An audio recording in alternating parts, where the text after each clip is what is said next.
afternoon. Welcome to Lunch Break Live with Tea Party Patriots. I'm Jenny Beth Martin with Tea Party Patriots Action. In just a moment, we'll go to Bill Pasco for our Washington report. Before we do that, please make sure that you share this Facebook Live session with your Facebook friends so they can get an update from Washington, D.C., ask us questions, get answers to those questions, and learn about this week's call to action.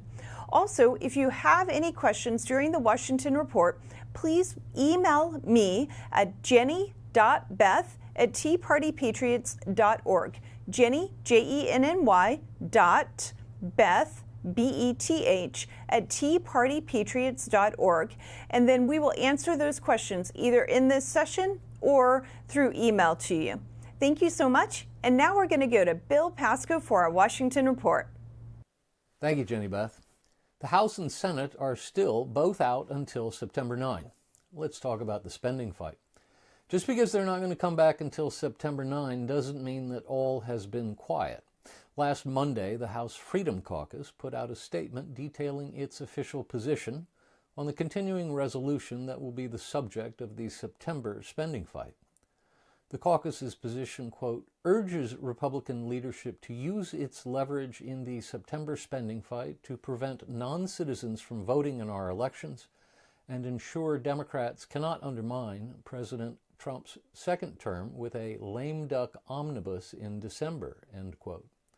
The statement continued, saying the caucus believes Republicans should return to Washington, quote, to continue the work of passing all 12 appropriations bills to cut spending and advance our policy positions, end quote.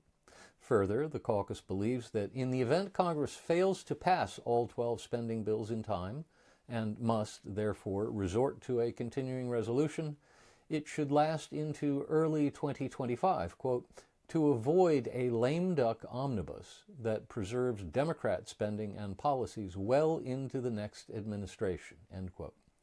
And there's a kicker. The continuing resolution should include the SAVE Act. Now to the latest on the anti-Trump lawfare front.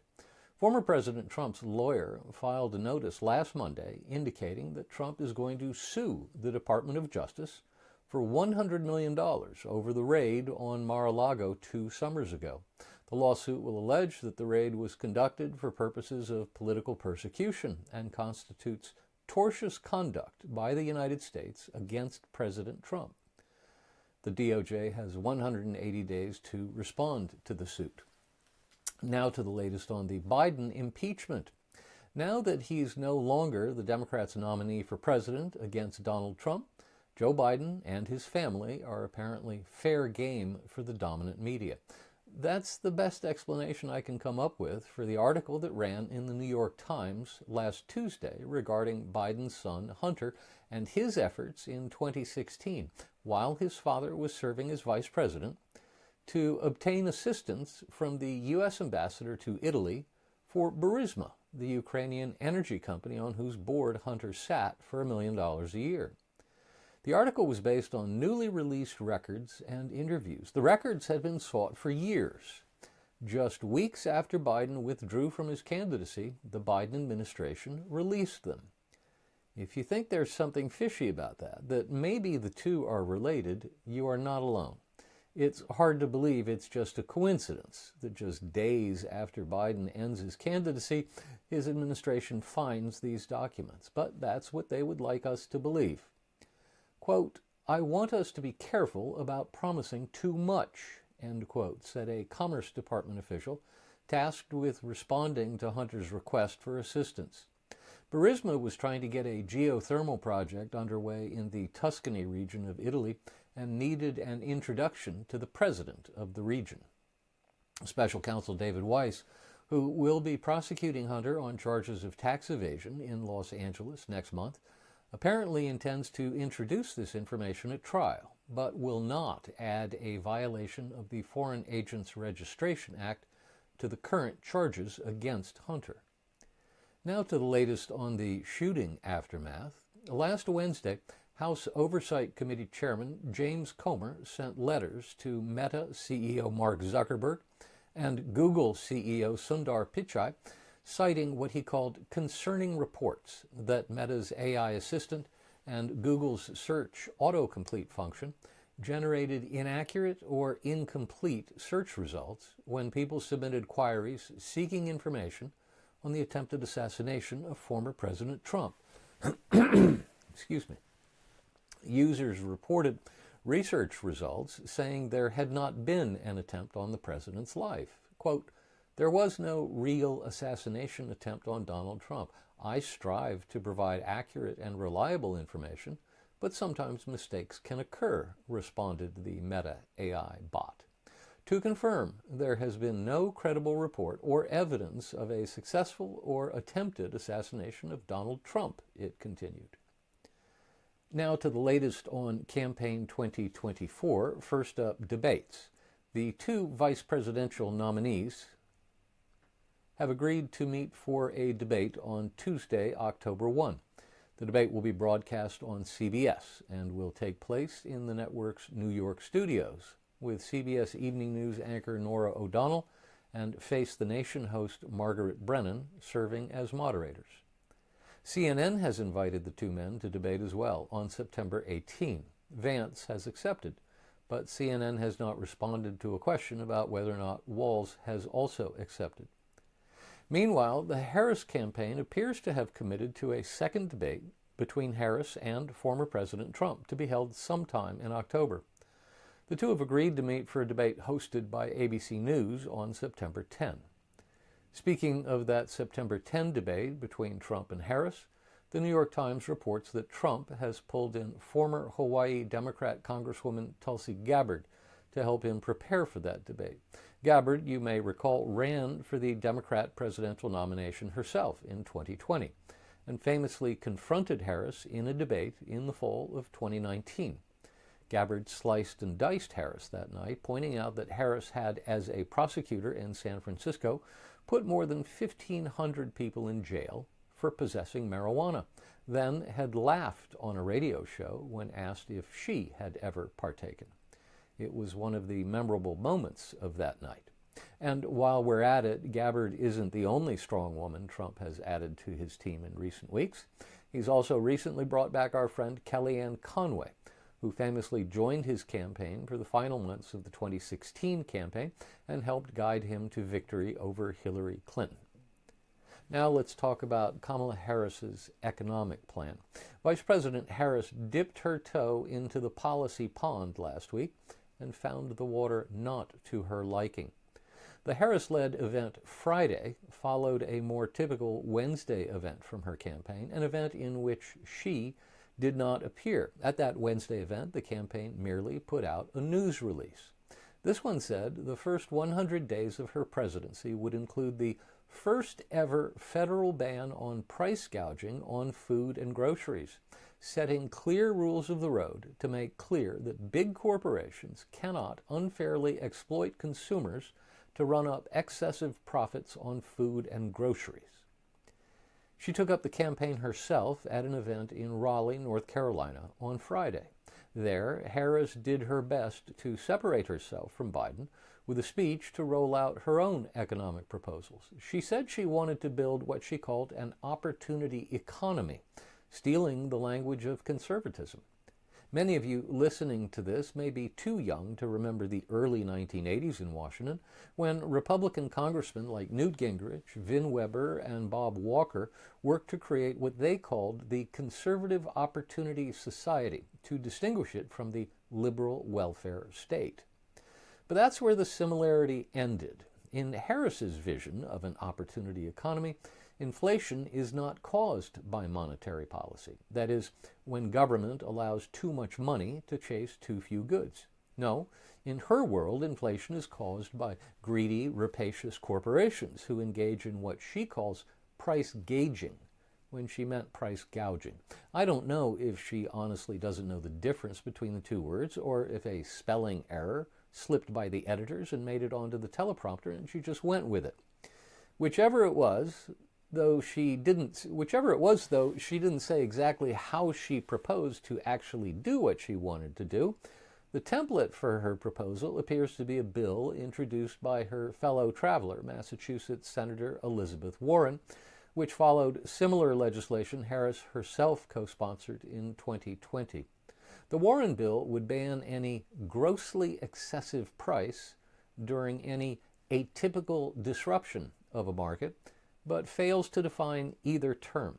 The bill gives the Federal Trade Commission the authority and the responsibility to enforce bans on excessive prices by any means it deems proper.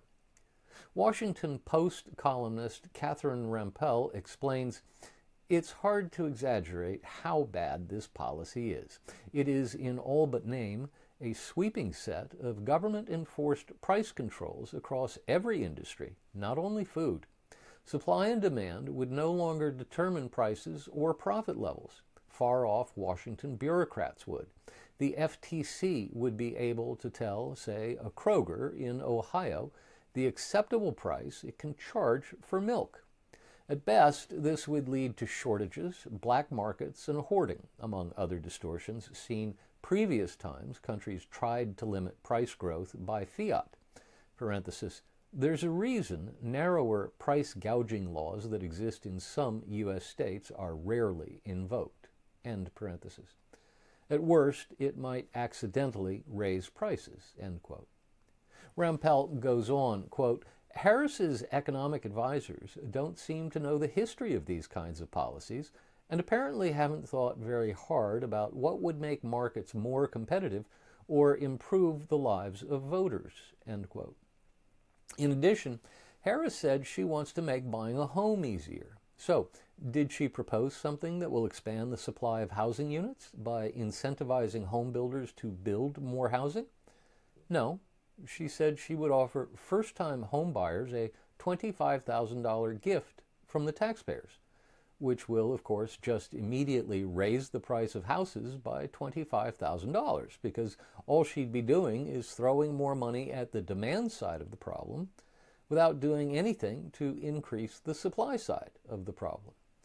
The Washington Post editorial board piled on, quote, Vice President Kamala Harris's speech Friday was an opportunity to get specific with voters about how a Harris presidency would manage an economy that many feel is not working well for them. Unfortunately, instead of delivering a substantial plan, she squandered the moment on populist gimmicks. Thankfully, this gambit by Ms. Harris has been met with almost instant skepticism, with many critics citing President Richard M. Nixon's failed price controls from the 1970s. Whether the Harris proposal wins over voters remains to be seen. But if sound economic analysis still matters, it won't. End quote. This is not rocket science. Milton Friedman taught us more than 60 years ago that inflation is always and everywhere a monetary phenomenon. Inflation can only be caused by an increase in the money supply faster than the increase in output. That results in too many dollars chasing too few goods. During COVID, our government pumped about $7 trillion additional dollars above and beyond what it normally spends into the economy. That's more than the federal government spent in an entire year before COVID. But because it happened during COVID, when we had those supply chain problems and businesses were shut down by government edict, economic output was not increasing to keep pace with all those extra dollars thrown into the economy. The result was inflation of a kind we haven't seen in the United States since Jimmy Carter was president. Harris was alive then, but apparently learned nothing. Her proposals, price controls, and taxpayer-funded gifts reek of socialism. That's why Post columnist Catherine Rampell actually entitled her commentary, quote, When your opponent calls you communist, maybe don't propose price controls? But here's the thing. Our schools don't teach basic economics anymore. We don't learn that the law of supply and demand is one law you cannot repeal. People come out of school today and don't understand the basics. I'll give you just one example, and then we'll move on. Years ago, when I was still working on campaigns, we were running a race for Congress in 2008, the year of the financial meltdown. One of the candidates I was helping had made millions as an investment advisor, and he knew how markets worked. So we thought it would be a good campaign move to host a tele-town hall meeting where he could talk to 10,000 voters about what was wrong with Washington. So we dial out and we get 10,000 people on the line, and he gives his 10-minute spiel about how bad Washington is and how it would be wrong for Washington to use taxpayer funds to bail out the Wall Street banks for the bad decisions they made, that the discipline of the marketplace must be allowed to function, and that under no circumstances should taxpayers pay for it. And then we opened it up for questions, and the first question was from a kindly woman who asked very meekly, why does the government have to use taxpayer funds? Why can't it use its own money? And my jaw dropped. So, Kamala may get away with it. We'll find out this week at the Democrat convention just how much she and her team think they're onto something with this. After all, what suburban housewife in Kenosha or Scottsdale reads the commentary section of the Washington Post? Stay tuned. Now to the latest polls.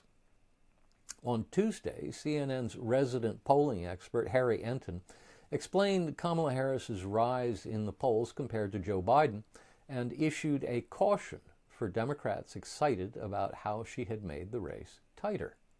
Enton looked back at this point in the race 8 years ago and 4 years ago. 8 years ago, on August 13, Trump was trailing by 9 points in the battleground states. 4 years ago, on August 13, Trump was trailing by an average of 5 points in the battleground states. In both cases, he was underpolling significantly. As Enton warned Democrats, if Trump does on Election Day this year what he did in 2016 and 2020, he'll win in November. He explained further that Trump is more popular now than he was in either 2016 or 2020. And he pointed out that Democrat voters say they are no more excited to vote now than they were a month ago, when Joe Biden was still the presumptive nominee. McLaughlin Associates conducted a survey for the Media Research Center showing that significant numbers of Democrats don't know about Kamala Harris's position on the issues. Neither do independents. The poll was fielded between August 2 and August 5, surveying 1,200 voters, 800 registered Democrats and 400 independents who reported voting for Joe Biden in 2020. The vast majority of these voters said they were unaware of Harris's issue positions. 86% were unaware that she would consider allowing death row inmates to vote. 78% were unaware she promoted a fund to bail out violent protesters during the 2020 riots. 75% were unaware she was named the most liberal senator in 2019. 74% were unaware she said it should not be a crime to enter the U.S. illegally. 73% were unaware she co-sponsored the Green New Deal. 72% were unaware she never visited the conflict zone as borders are, and 71% were unaware she supported reparations payments to atone for slavery in the United States. Meanwhile, a Washington Post ABC News Ipsos poll released Friday shows Kamala Harris has done exactly what Nancy Pelosi, Chuck Schumer, Barack Obama, and Hakeem Jeffries hoped she would do. Over the course of 3 weeks as the replacement candidate, she's made up ground and now leads former President Trump by 49 to 45% among registered voters. Later Friday, CBS News released a new survey also showing Harris leading Trump by 3 points at 51 to 48%. In the battleground states, this poll says the race is tied at 50 to 50. Now to a note on scheduling. For those interested in watching the Democrats' convention, the first 3 nights of the convention will be highlighted by speeches from Democrat presidents. Biden will speak this evening, Barack Obama will speak on Tuesday, and Bill Clinton will speak on Wednesday. Kamala Harris will speak on Thursday. Republicans will counter-program. This afternoon, Senators Rick Scott of Florida and Ron Johnson of Wisconsin will do an event at the Trump Hotel in Chicago. And let me tell you, I ran campaigns in Chicago, and having a hotel ballroom that's totally under your control as a Republican in any major city, let alone the third largest city in the country, is a huge bonus for the Trump campaign. Now to the Jenny Beth Show. Episode 80 of the Jenny Beth Show dropped on Wednesday, and episode 81 of the show dropped Friday. The two dropped 2 days apart because they're parts 1 and 2 of a two-part episode featuring Jenny Beth's interview with Morton Blackwell, who holds the distinction of having been the youngest delegate for Barry Goldwater at the 1964 Republican National Convention at the Cow Palace in San Francisco, and has been since 1979 the founder and leader of the Leadership Institute, which has now trained more than 300,000 young conservatives in various aspects of public affairs. He walks Jenny Beth through a history of the conservative movement, including his time running the youth effort for Ronald Reagan in 1980, when he trained hundreds of young conservatives and then hired what he called the 30 best to serve as youth directors for the Reagan campaign. What Jenny Beth may not realize is that I'm one of those 30 young men recruited for the Reagan campaign in 1980, and that was my start in the conservative movement 44 years ago this week. That's our Washington Report for this week. Bill, thank you so much for that Washington Report. If you have questions or comments about what you heard from the Washington Report, or questions for Tea Party Patriots Action at all, feel free to shoot me an email. My email address is Jenny, Jenny, .Beth, B-E-T-H, Jenny.Beth at teapartypatriots.org. Now, for our call to action this week, it's coming from our 527 Super PAC, Tea Party Patriots Citizens Fund. As you know, we have a website set up so that you can volunteer to be active in our activities to get out the vote. You can go to that website at marchtovictory.com. marchtovictory.com. We also have one other website that we've launched, and we'd like you to fill out, to go onto this website, take the action there, and also to share it with your friends and family. That website is pledgetovotefortrump.com. pledgetovotefortrump.com. And on that site, you'll be asked to make a commitment to vote for Trump for this election cycle, and also how you intend to vote. What is your plan to vote? Are you voting absentee? Are you voting early? Or are you voting by, or are you voting on election day? So it'd be absentee or mail, voting early in person, or on election day in person.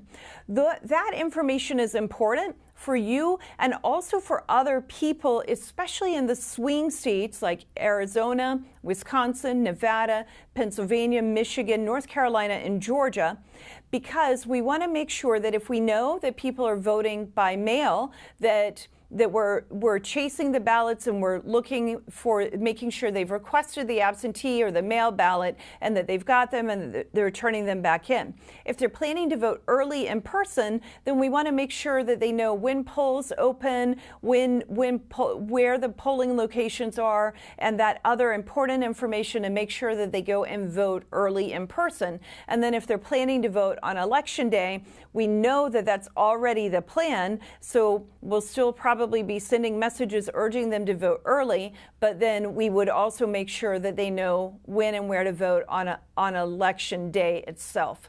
So that website, pledgetovotefortrump.com, is important for you. And then it's also important if you can get other people to fill out that form so that we can help chase their ballots when the time comes in just a few short weeks. So again, pledgetovotefortrump.com. Fill it out today and then share it with your friends and family. Share it far and wide, making sure other people do the same thing. And then we can make sure we're chasing those ballots so we can help get Trump over the victory line. Thank you again for joining us today. We'll be back next week with Lunch Break Live with Tea Party Patriots. And if you have any questions at all, remember you can shoot me an email at jenny.beth@teapartypatriots.org. We'll see you next week. Thanks so much for joining us.